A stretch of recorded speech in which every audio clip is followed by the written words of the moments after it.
If you were the Demon King, wouldn't you feel wronged? At that moment, all the thoughts I had ever had before quickly passed through my mind. I mean, I had doubts that the real hero might be the Demon King. It has already been 999 years since Audiobook was founded. It was said that the Demon King existed much earlier, so he must have lived thousands of years. If the true hero is really the Demon King, as I suspected before.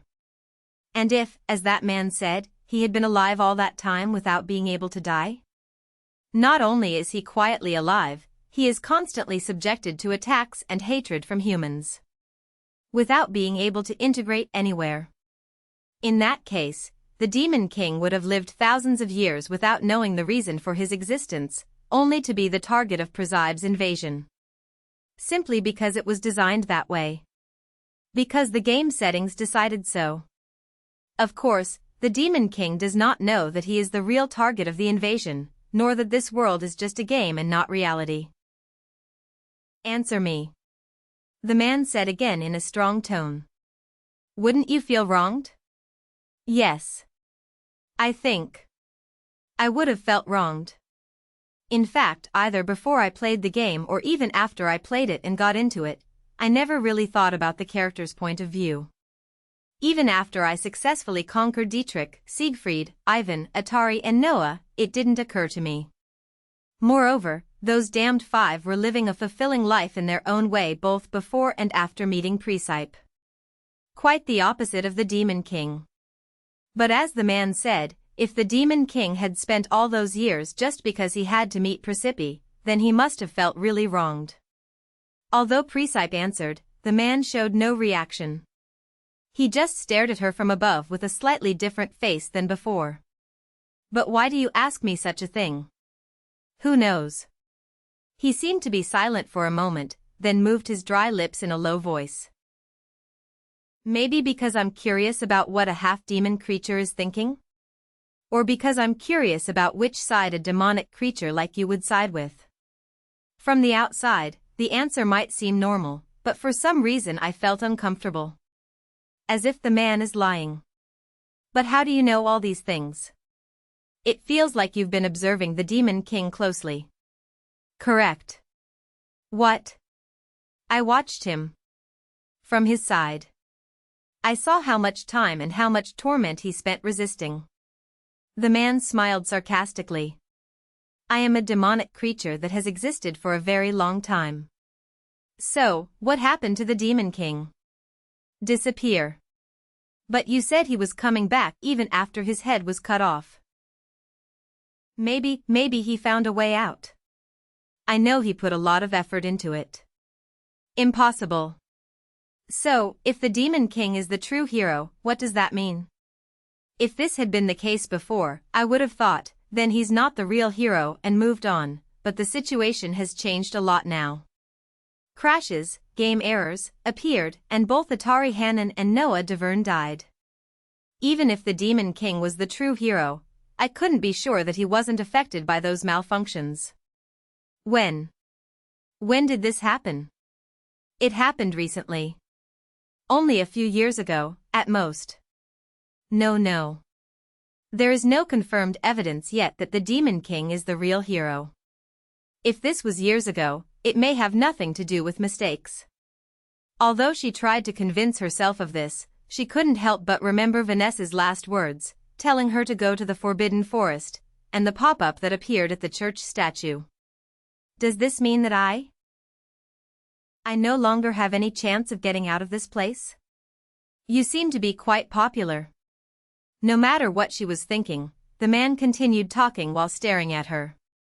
However, you were interested in the Demon King? You seem to have strange taste. Men surround you from every side, trying to reach you, and their eyes are burning. What does he mean now? Even if this was the case in previous rounds, in this round nothing like that happened.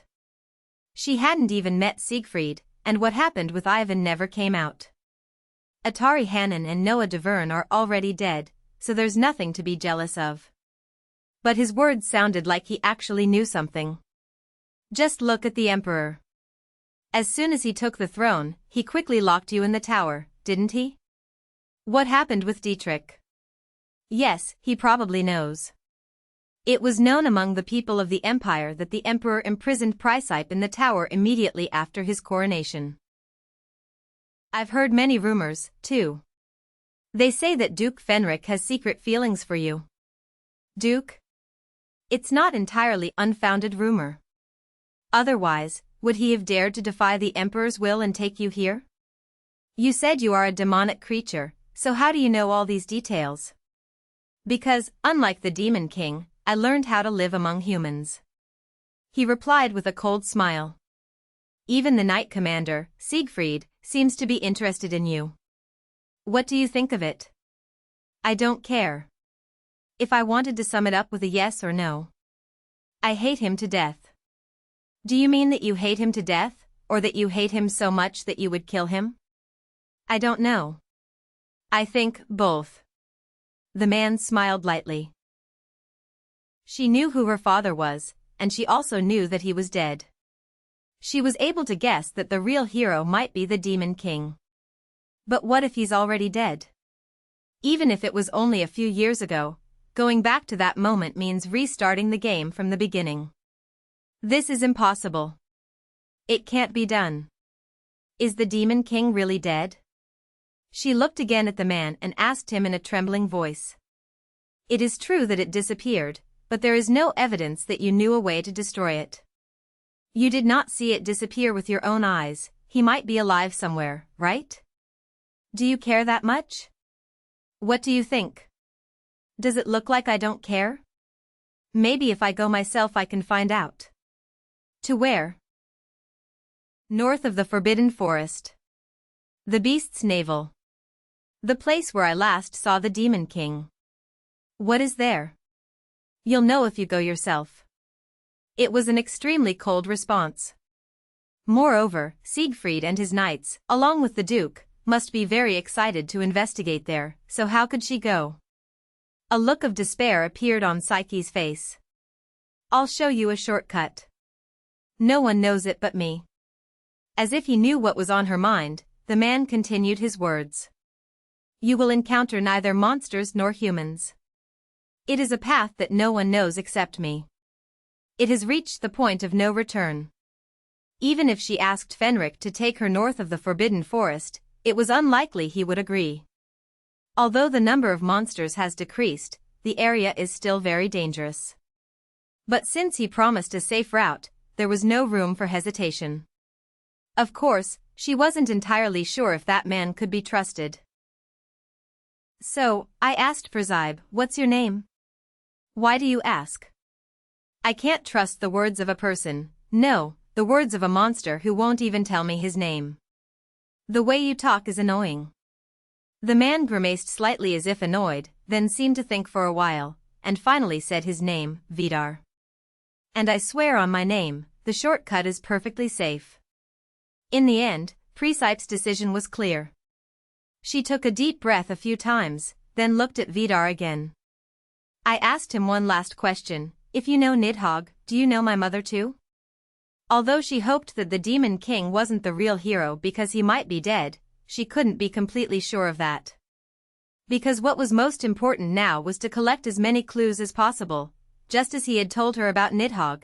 If he told her something about Vanessa it would be very helpful. I've seen her before. Huh? Really? On the banks of this lake. When? And what was she doing here? Who knows? Maybe? I think she was crying. Was she crying because she had to leave Nidhogg, who was badly injured and asleep, alone? Since you asked one more question, I will also ask another question. Vidar said as he stared at Presepe from above. If you are the king of demons, and if you are oppressed, as you told me a moment ago, if you met the being who planned your life like this, would you try to take revenge on him? She thought, is there even a way to do that? But she answered with all sincerity, maybe, if that's possible. Because when she put herself in his shoes, she felt like she would have done the same thing. As I expected. Vidar said, his eyes shining after he heard Presepe's answer. Isn't it? Yes, maybe you better get going now. If it gets dark, it's no good for you. She started walking in the direction Vidar had indicated. Vidar remained standing alone in front of the lake, silently staring at Precipice's back as she turned away from him. Then he looked at the banks of the lake glowing red from the twilight reflection. And remember. That woman who sat in the same place where Presepe sat, and kept crying non-stop. Vanessa.